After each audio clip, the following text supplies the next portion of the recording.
across the room, and its tones brought relief and joy to my heart, for they were those of Quincy Morris. Van Helsing started angrily at the first sound, but his face softened and a glad look came into his eyes as I cried out, "Quincy Morris!" and rushed towards him with outstretched hands. "I think I came just in the nick of time. You know you only have to tell me what to do."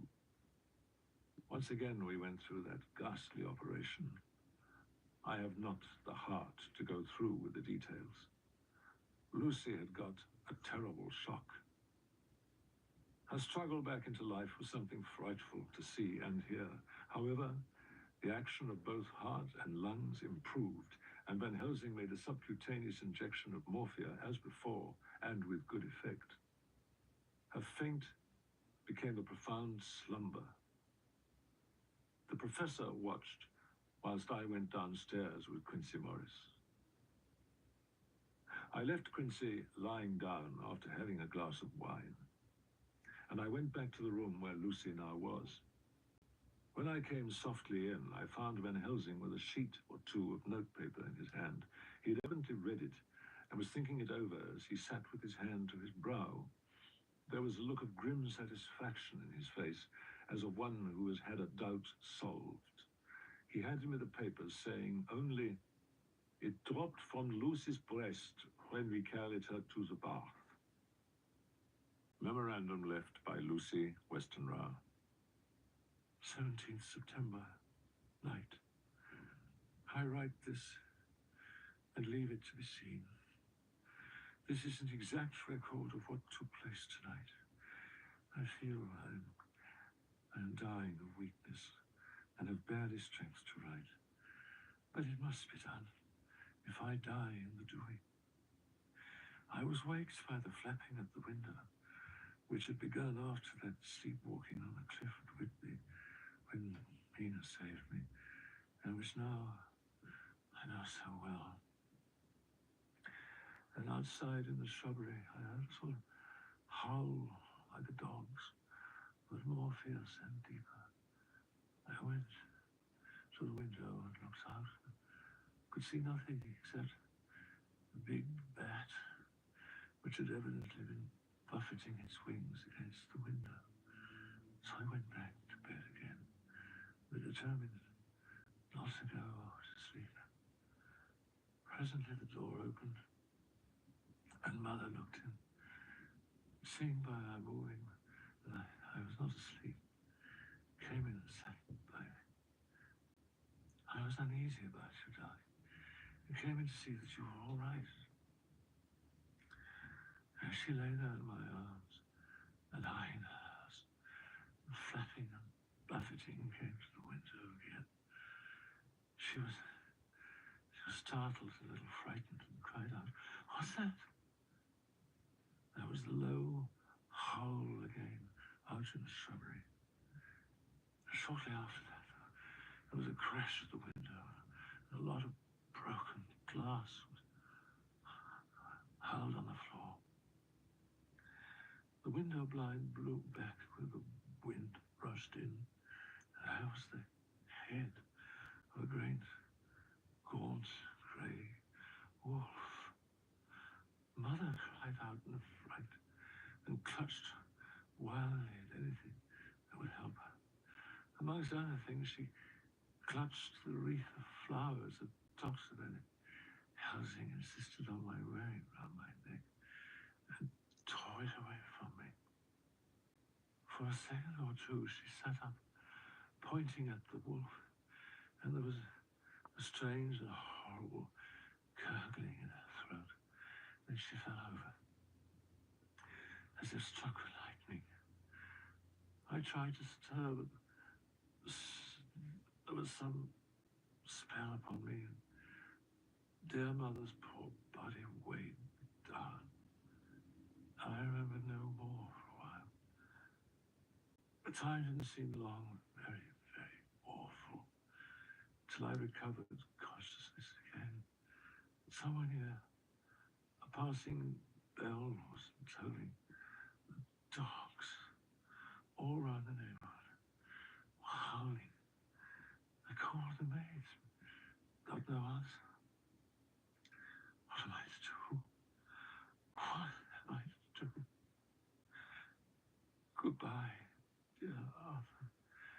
I should not survive this night. God keep you, dear. God help me. When I had read it, I stood looking at the professor. After a pause, I asked him, in God's name, what does it all mean? Was she or is she mad? Or what sort of horrible danger is it? I was so bewildered that I did not know what to say more.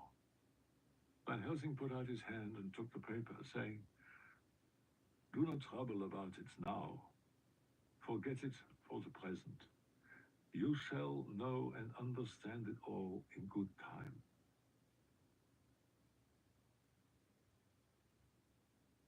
When she woke late in the afternoon, Lucy was very low in thought and spirit and wept silently and weakly for a long time. In the afternoon, she asked for Arthur, and we telegraphed for him. We told her that either or both of us would now remain with her all the time, and that seemed to comfort her. 19th September.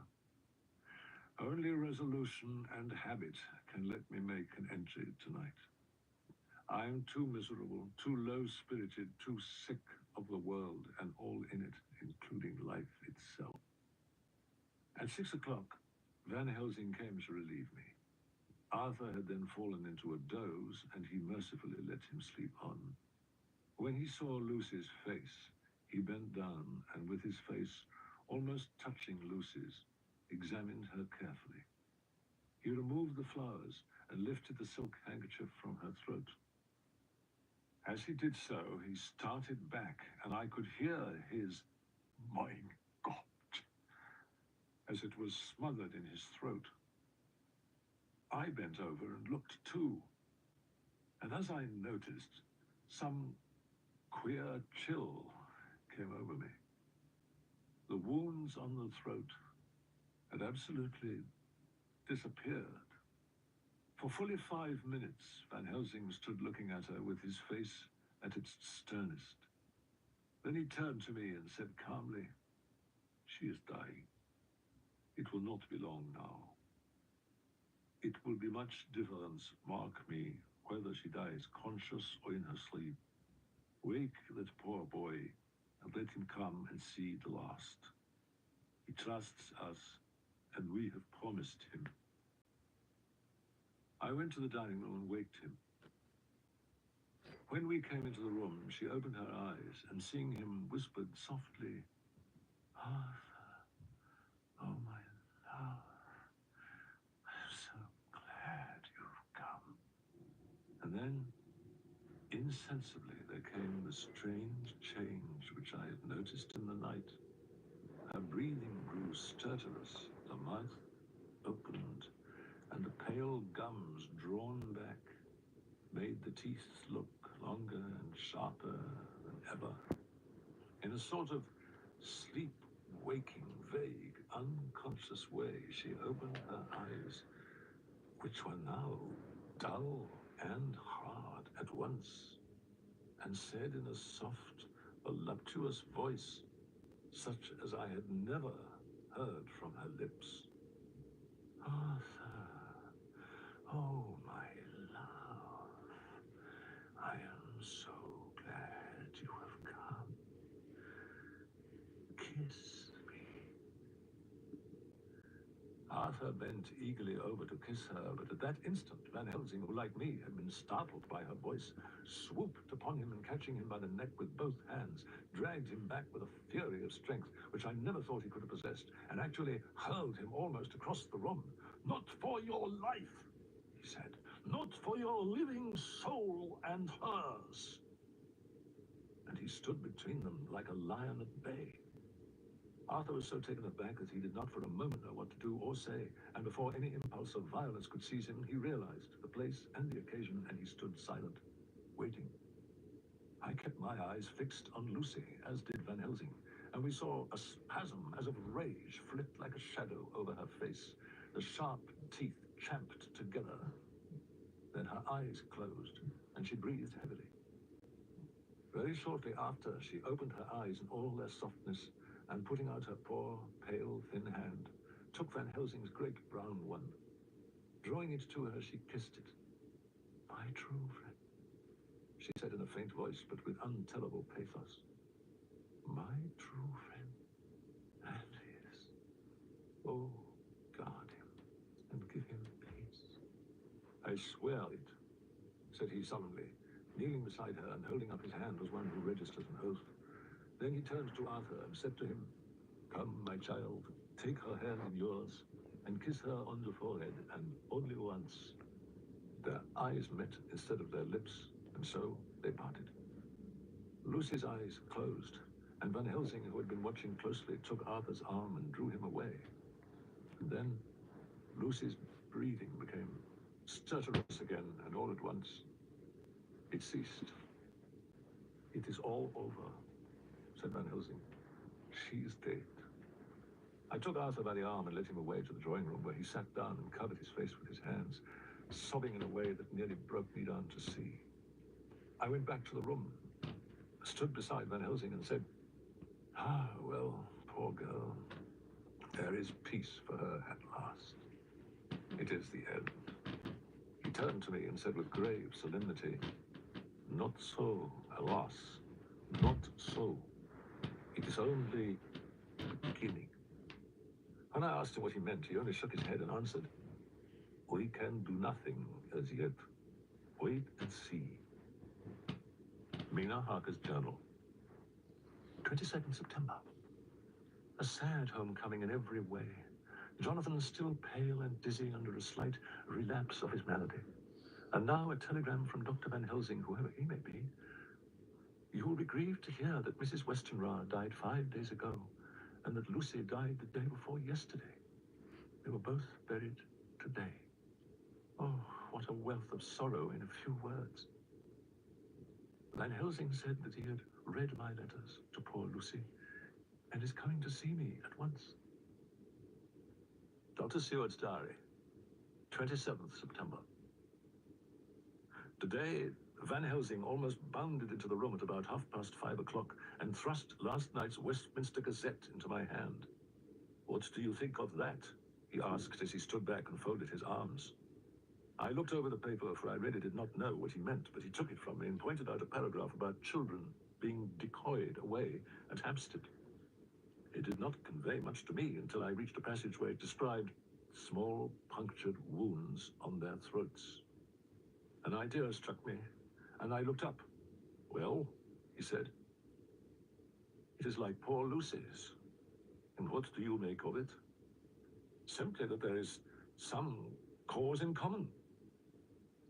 "You think, then, that those so small holes into children's throats were made by the same that made the hole in Miss Lucy?" "I suppose so." He stood up and said solemnly, "Then you are wrong. Oh, would it were so, but alas, no. It is worse, far, far worse." "In God's name, Professor Van Helsing, what do you mean?" I cried. He threw himself with a despairing gesture into a chair and placed his elbows on the table, covering his face with his hands as he spoke. "They were made by Miss Lucy." For a while, sheer anger mastered me. It was as if he had, during her life, struck Lucy on the face. I smote the table hard and rose up as I said to him, "Dr. Van Helsing, are you mad?" He raised his head and looked at me, and somehow the tenderness of his face calmed me at once.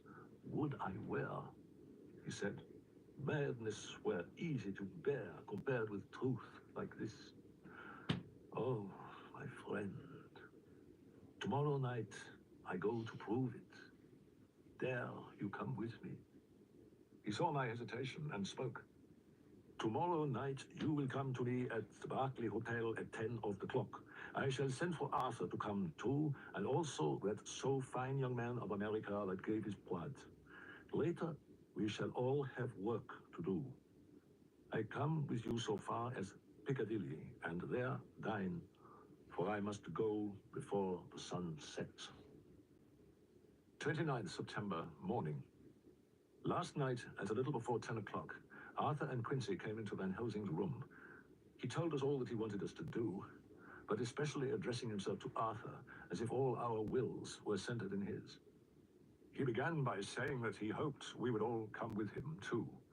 For, he said, there is a grave duty to be done there. You were doubtless surprised at my letter? This query was directly addressed to Arthur. I was. It rather upset me for a bit. There's been so much trouble around my house of late that I could do without any more. Van Helsing continued, I want your permission to do what I think good this night. I want you to come with me and to come in secret to the churchyard where poor Lucy is buried. Arthur asked, and when there? To enter the tomb. Arthur stood up. Professor, are you in earnest, or is it some monstrous joke? Oh, pardon me, I see that you are in earnest. He sat down again, but I could see that he sat firmly and proudly as one who is on his dignity. There was silence until he asked again, and when in the tomb? To open the coffin. Arthur looked up with set, white face and said, Take care, sir, take care. After a pause, Van Helsing went on, evidently with an effort. Miss Lucy is dead, is it not so? Yes. Then there can be no wrong to her. But if she be not dead? Arthur jumped to his feet. Good God, he cried, what do you mean? Has there been any mistake? Has she been buried alive? He groaned in anguish that not even hope would soften. I did not say that she was alive, my child. I did not think it. I go no further than to say that she might be undead. Undead? Not alive? What do you mean? Is this all a nightmare, or what is it? I beseech you, do not go forth in anger with me. In the long life of acts which were often not pleasant to do, and which sometimes did wring my heart, I have never had so heavy a task as now. He said this with a very grave, sweet pride, and Arthur was much affected by it. He took the old man's hand and said in a broken voice, Oh, it is hard to think of it, and I cannot understand, but at least I will go with you and wait.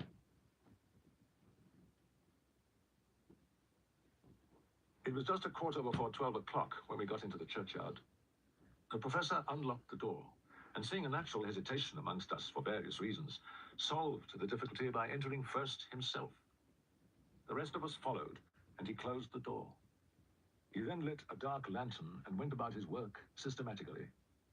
Holding his lamp so that he could read the coffin plates, he made assurance of Lucy's coffin. Another search in his bag, and he took out a turn screw. What are you going to do? I asked. To open the coffin. You shall yet be convinced. Straightway he began taking out the screws and finally lifted off the lid, showing the casing of lead beneath. The sight was almost too much for me. It seemed to be as much an affront to the dead as it would have been to have stripped off her clothing in her sleep whilst living. And again, fumbling in his bag, took out a tiny fret saw. Striking the turn screw through the lead with a swift downward stab, which made me wince, he made a small hole, which was, however, big enough to admit the point of the saw. I had expected a rush of gas from the weak old corpse. We doctors, who have had to study our dangers, have to become accustomed to such things, and I drew back towards the door. But the professor never stopped for a moment. He sawed down a couple of feet along one side of the lead coffin, and then across and down the other side. Van Helsing forced back the leaden flange, and we all looked in, and recoiled. The coffin was empty. So far, there is much that is strange. Wait you with me outside, unseen and unheard, and things much stranger are yet to be. So, here he shut the dark slide of his lantern. Now to the outside. He opened the door, and we filed out, he coming last and locking the door behind him. First, he took from his bag a mass of what looked like thin, wafer-like biscuit, which was carefully rolled up in a white napkin. Next, he took out a double handful of some whitish stuff like dough or putty. He crumbled the wafer up fine and worked it into the mass between his hands. This he then took, and rolling it into thin strips, began to lay them into the crevices between the door and its setting in the tomb. I was somewhat puzzled at this, and being close, asked him what it was that he was doing. Arthur and Quincy drew near also, as they too were curious. He answered, I am closing the tomb so that the undead may not enter. And is that stuff you've put there going to do it? Asked Quincy. Great Scott, is this a game? It is. What is that which you are using? This time the question was by Arthur. Van Helsing reverently lifted his hat as he answered, "The host. I brought it from Amsterdam. I have an indulgence." In respectful silence, we took the places assigned to us, close round the tomb, but hidden from the sight of anyone approaching. There was a long spell of silence, a big aching void, and then from the professor, a keen "Sss." He pointed, and far down the avenue of yews we saw a white figure advance, a dim white figure which held something dark at its breast. The figure stopped, and at the moment a ray of moonlight fell between the masses of driving clouds and showed in startling prominence a dark-haired woman dressed in the cerements of the grave. We could not see the face, for it was bent down over what we saw to be a fair-haired child. There was a pause, and a sharp little cry, such as a child gives in sleep, or a dog as it lies before the fire and dreams. We were starting forward, but the professor's warning hand, seen by us as he stood behind a yew tree, kept us back. And then as we looked, the white figure moved forward again. It was now near enough for us to see clearly, and the moonlight still held. My own heart grew cold as ice, and I could hear the gasp of Arthur as we recognized the features of Lucy Westenra. Lucy Westenra. But yet, how changed. The sweetness was turned to adamantine, heartless cruelty, and the purity to voluptuous wantonness. Van Helsing stepped out, and obedient to his gesture, we all advanced too, the four of us ranged in a line before the door of the tomb.